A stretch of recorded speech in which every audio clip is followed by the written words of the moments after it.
Hello everyone. तो देखते हैं इस क्वेश्चन को कैसे सॉल्व करते हैं। तो ये क्वेश्चन जो है आपका ये गेट 2015 में आया था और ये लिमिट के ऊपर है। तो लिमिट का क्वेश्चन जब हम सॉल्व करते हैं तो सबसे पहले चेक करते हैं कि ये कौन से इनडिटरमिनेट फॉर्म में दिया हुआ है। तो देखिए क्वेश्चन में है limit x tends to infinity 1 plus x square whole to the power e to the power minus x.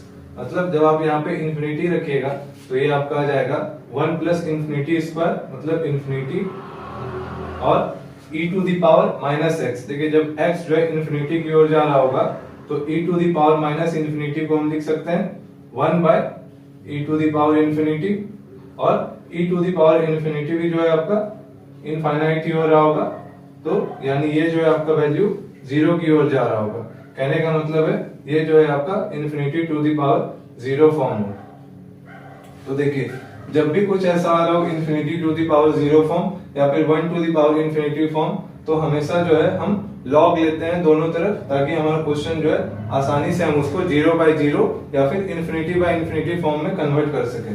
तो देखिए जब अगर हम इसको L मान लें तो अगर हम लॉग दोनों तरफ लेंगे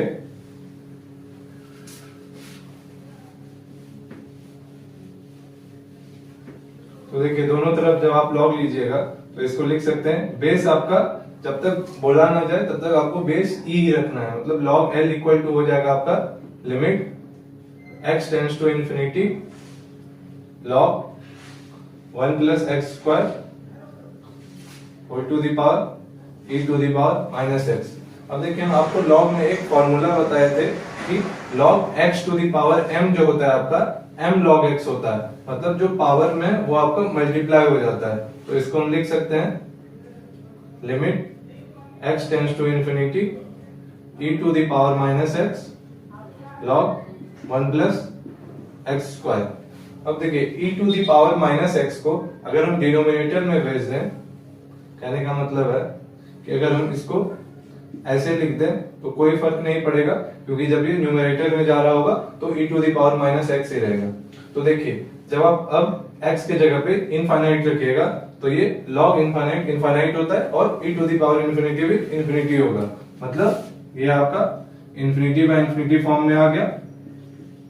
यानी अब हम एल हॉस्पिटल रूल लगा सकते हैं। तो न्यूमरेटर को डिफरेंशिएट करेंगे तो ये हो जाएगा आपका limit x tends to infinity log x का डिफरेंशिएशन होता है 1 बाय x, तो ये हो जाएगा 1 बाय 1 प्लस एक्स स्क्वायर, फिर 1 प्लस एक्स स्क्वायर का करेंगे तो आएगा 2x by e to the power x का आपको पता है कि डिफरेंशिएट करें या इंटीग्रेट करें वो सेम ही रहता है, यह जाएगा आपका e to the power x। अब देखिए अब हम इसको वापस से सिंपलीफाई करके लिखते हैं और देखते हैं कि ये कौन से फॉर्म में आ रहा है। तो ये आपका हो जाएगा limit x tends to infinity 2x by 1 plus x square into e to the power x. तो देखिए जब आप इनफाइनाइट रखिएगा तो अभी भी ये आपका इंफिनिटी बाय इंफिनिटी फॉर्म है, क्योंकि न्यूमरेटर 2 इंटू इंफिनिटी इंफिनिटी होगा और डिनोमिनेटर में भी e to the power infinity और इंटू और आपका ये 1 प्लस इंफिनिटी, तो ये इंफिनिटी ही दे रहा होगा, यानी ये इंफिनिटी बाय इंफिनिटी फॉर्म में है। तो वापस से हम इसको डिफरेंशिएट करेंगे एल हॉस्पिटल रूल से। तो देखिए ये आपका आ जाएगा limit x tends to infinity. अब देखिए 2x का डिफरेंशिएशन हो जाएगा 2। अब डिनोमिनेटर में जो आपका प्रोडक्ट रूल के लिए जो आपका डिफरेंशिएशन होता है वही फॉर्मूला लगाएंगे। तो देखिए यहाँ पे u इंटू वी के फॉर्म में, तो एक फंक्शन को पहले कांस्टेंट रखना है, कांस्टेंट कहने का मतलब फिक्स रखना है, और दूसरे फंक्शन को डिफरेंशिएट करना है, प्लस फिर दूसरे फंक्शन को जो है आपका कांस्टेंट रखना है और पहले को डिफरेंशिएट करना है। कहने का मतलब है कि अगर u इंटू वी का फॉर्म रहे तो आपका होता है u v dash plus u dash v। तो देखिए जब आप डिनोमिनेटर को कीजिएगा तो ये आपका आ जाएगा 1 प्लस एक्स स्क्वायर को हम फिक्स रख दिए, e to the power x इसका डिफरेंशिएशन हो जाएगा e to the power x plus अब देखिए इसका डिफरेंशिएशन करेंगे तो आपका आएगा 2x into e to the power x को फिक्स रखना है। तो देखिए अब जब आप इनफाइनाइट रखेगा तो न्यूमरेटर में तो आपका 2 मिल रहा है, लेकिन डिनोमिनेटर में आपका 1 plus infinity into e to the power infinity, तो ये टर्म तो आपका इंफिनिटी ही दे रहा होगा, infinity plus anything will be infinity. वैसे ये भी टर्म आपका इंफिनिटी ही दे रहा होगा, तो ये आ जाएगा 2 बाई इंफिनिटी। तो देखिए 2 बाई इंफिनिटी टेंड्स टू क्या हो जाएगा आपका 0, और ये वैल्यू जो 0 है आपका ये log L के इक्वल है, मतलब log L इक्वल टू जो है आपका ये 0 दिया हुआ है।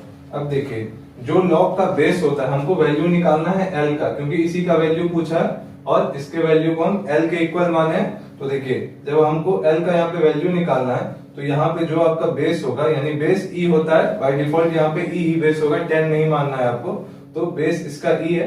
तो L का जो वैल्यू होगा log जब दूसरे साइड जब जाता है तो हम आपको बताए थे कि log के बेस में जो रहता है उसके पावर पे जो है आपका जो राइट साइड में रहेगा वो उसके पावर पे आ जाएगा। कहने का मतलब है e टू दी पावर 0 हो जाएगा ये, और any finite quantity to the power 0 is 1, तो L इक्वल टू आपका हो जाएगा 1, यानी ऑप्शन सी जो है आपका वो करेक्ट हो जाएगा।